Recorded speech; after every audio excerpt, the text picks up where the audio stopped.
Halo sahabat Safir Academy, jumpa lagi dengan saya. Masih membahas kemampuan teknis khusus pedagogik. Langsung saja ke soal-soalnya.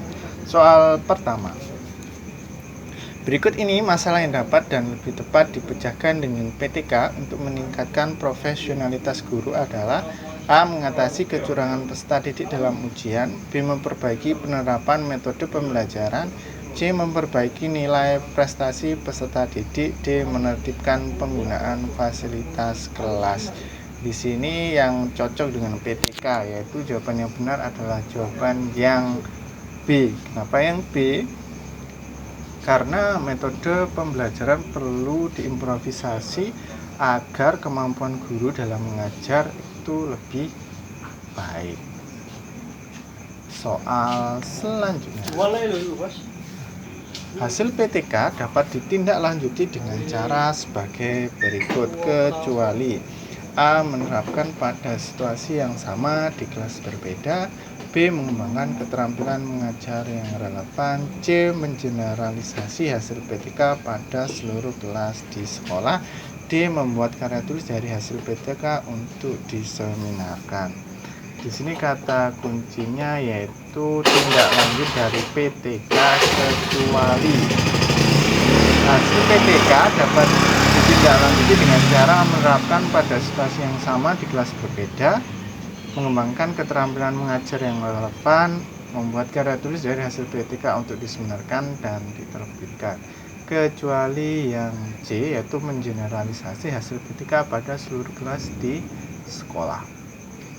Soal selanjutnya, perbedaan pokok antara model PTK dari Goodlewin and Games and McTaggart adalah: A. Model Games and McTaggart, tindakan acting diganti dengan pengamatan observing bersamaan. B. Model Goodlewin, siklus dilakukan terus-menerus tidak terbatas. C. Model Games and McTaggart, siklus maksimal dilakukan 4 kali. D. Model Goodlewin bisa dimulai dari tindakan atau acting. Kira-kira jawabannya mana? Jawaban yang benar adalah jawaban yang A.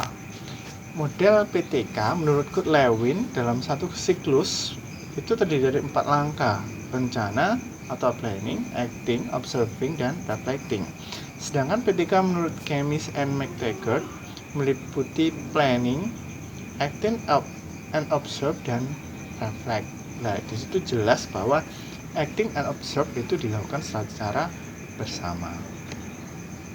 Soal selanjutnya, dalam menyusun RPP hendaknya memperhatikan prinsip-prinsip sebagai berikut, kecuali: A. Perbedaan individu peserta didik. B. Berpusat pada peserta didik. C. Partisipasi aktif seorang pendidik. D. Penerapan teknologi informasi dan komunikasi. E. Pengembangan budaya membaca dan menulis. Kecuali yang C. Kenapa? Karena dalam menyusun RPP itu lebih condong kita memperhatikan sesuatu yang berhubungan dengan peserta didik. Di sini udah jelas ya.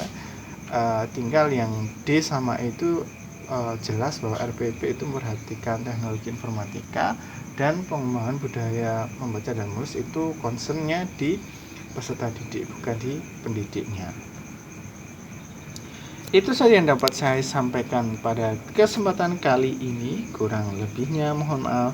Terima kasih.